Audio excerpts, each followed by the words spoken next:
सज्जनों, महाराज परीक्षित ने 7 दिन तक श्रीमद् भागवती कथा का श्रवण किया। भगवान सुखदेव ने उन्हें निरंतर दिन रात कथा सुनाया। न तो कथा सुनने से, नारायण की लीला सुनने से परीक्षित थकते थे, नहीं तो अवधूत सुखदेव जी थकते थे। परमहंस जैसा वक्ता और परीक्षित जैसा श्रोता संसार में विरले ही मिलते हैं। लेकिन 7 दिन तक लगातार रातों दिन कथा श्रवण कैसे करते रह गए परीक्षित? क्या उन्हें भूख नहीं लगती थी?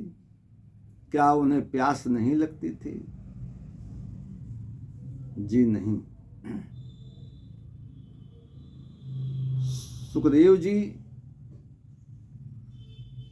अमृत उड़ेल रहे थे और उस भागवत कथामृत का पान निरंतर परीक्षित जी कर रहे थे। भूख प्यास तो तब लगती है जब मानव का मन इधर उधर रहता है, सांसारिक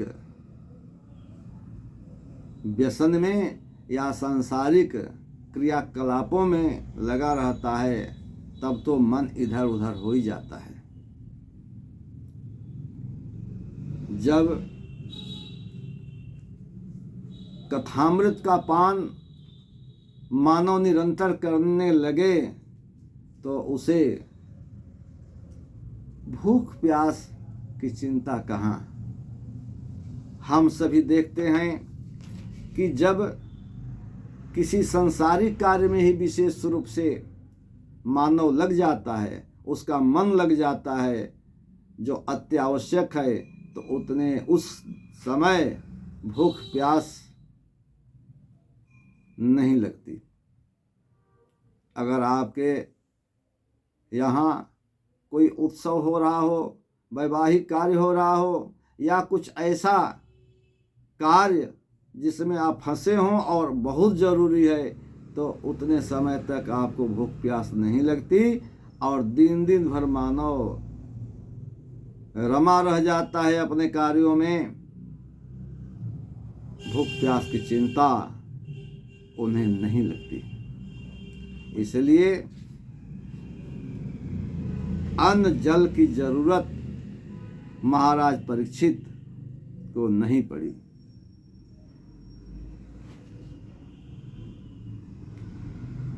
इस विषय को स्वयं परीक्षित जी ने चौथे दिन सुखदेव जी से कहा कि हम तो आनंद ले रहे हैं, आनंदित हो रहे हैं आपके इस अमृत का पान करके, इसलिए हम भूख प्यास के चिंता से मुक्त हैं। तो मानव जब नारायण की सेवा में लीन हो जाए, जब कथा में लीन हो जाए, कथा का वही अर्थ है। ऐसा नहीं कि हम कथा सुनने बैठ जाएं, तब तक कहीं से फोन आ जाए और उस फोन को उठाकर बात करने लगे। कुछ सामाजिक और तीक्ष्ण तुच्छ स्वार्थ बस इधर उधर निकल जाएं।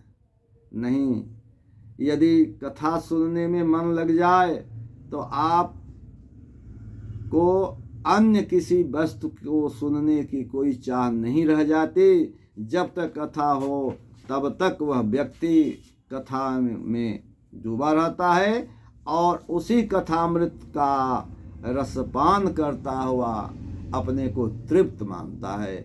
इसलिए भगवान की कृपा प्राप्ति के लिए भगवत कथा श्रवण के समय मन से सुनिए, इधर उधर मन मत भटकाइए।